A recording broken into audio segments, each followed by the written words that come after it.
Good day, ma'am. I am Joseph Noel Capin, and I'm going to report Chapter 12, which is laws related to tourism, investment, and finance.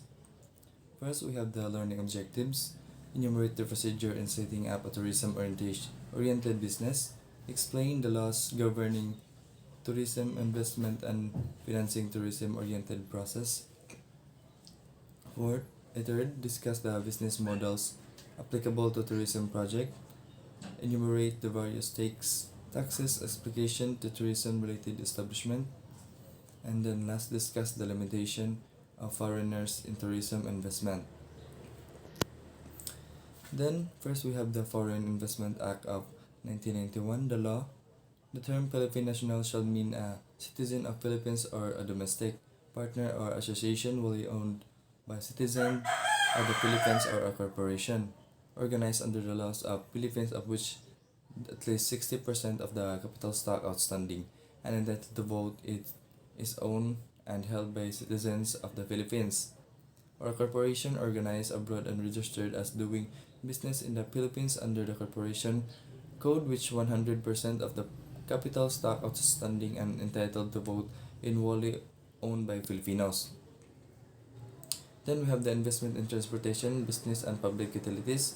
The law, Article 12, National Economy and Patrimony, Section 11, to no franchise certificate or any other form of authorization from the operation of a public utility shall be granted except to the citizen of the Philippines, or to corporation or associated associations organized under the laws of the Philippines and at least 60% centum of whose capital is owned by such citizens, nor such franchise certificate or authorization be exclusive in character for a longer period than 50 years. Then we have the investment in travel agencies and tour operations. The law, the following may apply the accreditation as law as tour operator. First, we have a resident Filipino citizen, a partnership organized under the laws of the Philippines, at least 60% of its capital being owned by Filipino citizens. And lastly, we have the corporation organized under the laws of the Philippines, at least 60% of the subscribed count of voting shares of stocks of which is owned by Filipino citizens, and the composition of its board of directors being at least 60% Filipinos. Then we have the investment in hotel, resort, and other accommodation establishment. The law, by the recent enactment of Memorandum Order Number 211, approving the 2006 Investment Priorities Plan, April 4, 2006, tourism has been classified as preferred activities pursuant to the Article 29 of the Omnibus Investment Code of 1987. Then tourism covers the development of the tourism economic zones, tourism estates, eco-agri-tourism facilities, and the establishment of the tourist accommodation facilities.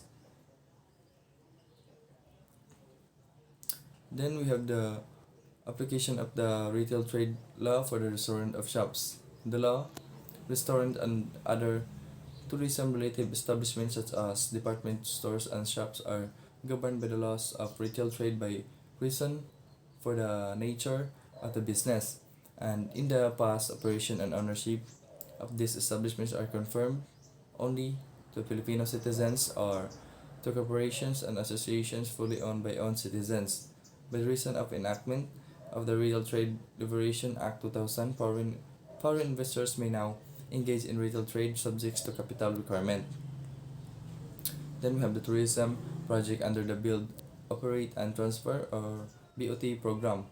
The law, Republic Act Number 6987, as amended by Republic Act 7718, referred to the BOT law, implement the declared policy of the state of the recognized indispensable role of private sector as the main engine of the national growth and development, and provided a most appropriate favorable incentives to mobilize the private sources for the purpose.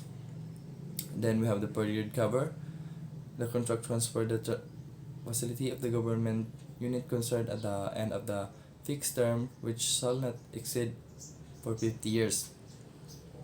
Then we have the financing allowed for the construction stage, contracted by obtaining financing from foreign and other domestic sources and or engage the service of a foreign and Filipino contractor. The financing of the foreign controlled contractor from the Philippines governs financing institutions shall not exceed 20% of the cost infrastructure project facility of project. And then the financing from foreign sources shall not require guaranteed by the government or by governing government owned by controlled corporation. Then we have the preference of the Filipino contractors. In order to be accorded preference as a Filipino is required to submit an equal advantageous bid with the same price and technical specification as that of the foreign contractor. A Filipino contractor will not be accorded preference unless his bid is apart on both price and technical aspects with that of the foreign contractor. Then we have the registration, which the Board of Investment Republic Act 7718 provides that projects costing is exceeds 1 billion shall be registered with the Board of Investment or BOI and entitled to the incentives provided under the Omnibus Investment Code. Then we have the applicable negotiable instruments and documents of the title. We have the law. By way of introduction, the law applicable for purpose of the discussion of the different negotiable instruments and documents of titles in tourism investment are the following. First, we have the Act 2031, also known as the Negotiable Instruments Law, and then Presidential Decree number 115, provided for the regulation of trust receipt transactions, and lastly, we have the Warehouse Receipt Law and Act 2137. And then other commercial documents, we have the following commercial documents are also useful in merchandising importation and exportation of goods, which may also be utilized in the tourism industry. And we have the invoice. In commercial transaction, it is written account of the particular of merchandise shipped or sent to a purchaser, consign an actor with a value of the price and charges, and it is a list of goods sold and prices charged from them, or the good consigned and the value which are consigned in is to receive them. Then we have here the sales invoice. It is a repository of the agreement resulting from negotiation from the sale of goods between the parties. It is a list of goods sold and prices charged for them. And purchase order, a contract, it is itself involving the undertaking agreed upon and the item mentioned therein between the party placing the order and signed the same and the party whom it is addressed and who accept the orders. Then bill of lading. Bill of lading, it is a written document issued by courier that specifies contractual condition and the term such as the time, place, person, name for receipt. And for delivery of goods, it also evidence receipt of goods. And we have warehouse receipt. The Warehouse Receipt Law Act 2137 seeks to encourage transactions on negotiable warehouse receipt, which will also be issued by our houseman who is engaged in the business of receiving commodities of deposit for storage. Then trust receipt. It is a commercial document whereby the bank release the goods of the possession of the entrustee but retaining ownership therefore while the entrustee shall sell goods and apply the proceed for the full payment of liability with the bank. And then letter for credit. Modern letter for credit are strictly bank to bank transactions. A letter of credit is an instrument issued by bank on behalf of one of its customer authorizing an individual of a firm to draw to draw drafts on the banks or to the correspondence for its account under certain condition of the credit. And also we have this foreign exchange. Foreign exchange are instruments employed in making payments between countries using paper currency, notes, checks, bills of exchange, and electronic certification of international debts and credits. And also we have the foreign exchange regulation. Um, Under Central Bank Circular Number 1353, September 21, 1992, the Monetary Board further liberalized the foreign exchange regulation of receipt and dis- disbursement of residents arising from non-trade and trade transaction. A general rule: foreign exchange by be freely sold and purchased outside the bank system. And financing, the role of bank. The General Bank Law of 2000 Republic Act 8791 was enacted based on the following state policy. The state recognized first the vital role of the bank, provided an environment conductive to sustain development of the national economy, and also we have the fiduciary nature of banks that requires the high standard of integrity and performance. And then the following are the commercial documents which are usually necessary and required in the processing of loan availment in favor of the borrower or corporation.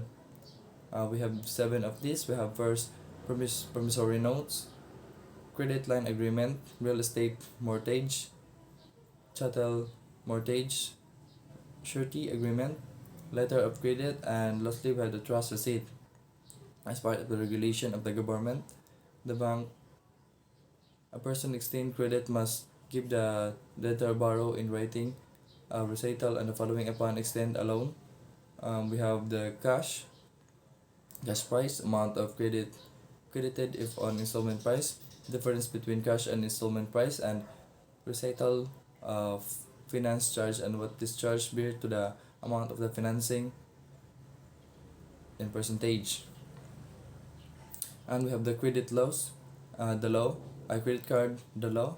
Section 3, access device means by any card, plate code, account number, personal identification number, or other telecommunication service, equipment, or instrumental identifier, or other means of account access that can be used to obtain money, goods, service, or any other living of value, or to initiate a transfer of funds other than a transfer originated solely by paper instruments. Then also we have Special Economic Zone Act of 1995, Republic Act 7916, the law. The law provides for the legal framework and mechanism of the creation, operation, administration, and coordination of special economic zones in the Philippines. Creating for this purpose, the Philippines Economic Zone Authority or PIZA, and for the purposes on October 7, 2002, Department of Tourism or DOT entered the Memorandum of Agreement or MOA with PIZA that will grant special economic zone status for tourism development and zones and tourism estate upon registration with PIZA, subject to insurance of the required presidential proclamation. Then the business models, the law, joint venture, and joint venture, which is similar to partnership, two or more players blind themselves to contribute money, property of industry, with the intention of dividing the profits among themselves. And franchising, the law, a franchise in privilege given to a dealer by franchise service organization to sell the franchisors products of service, including trademarks and trade names, in the given area, which or without exclusivity. And then the taxes, the law, taxes of income. Generally, active business income earned by individual is subject to graduated rates of tax between 5 to 32%. Personal exemption is granted to single individual Mere individual judiciary decree as legally separated with no qualified dependents. 20,000 pesos head of family or 25,000 pesos unmarried individual. 32,000 pesos to 84 there is allowed an additional exemption of 8,000 pesos for each dependent of exceeding 4. And then lastly we have Barangay Micro Business Enterprise Law. The Barangay Micro Business Enterprise Act 2002, Article RA 9178, July 22, 2002, was enacted to hasten the country economic development by encouraging the formation and growth of barangay microbusiness enterprise and effectively serve as seedbeds of Filipino entrepreneurial talents and integrated those in the informal sector with the mainstream economy and through the rationalization of bureaucratic restrictions and the active intervention of the government, especially in the local level, and the granting of incentive and benefits to generate much needed employment and alleviated poverty. And then that's all. Thank you.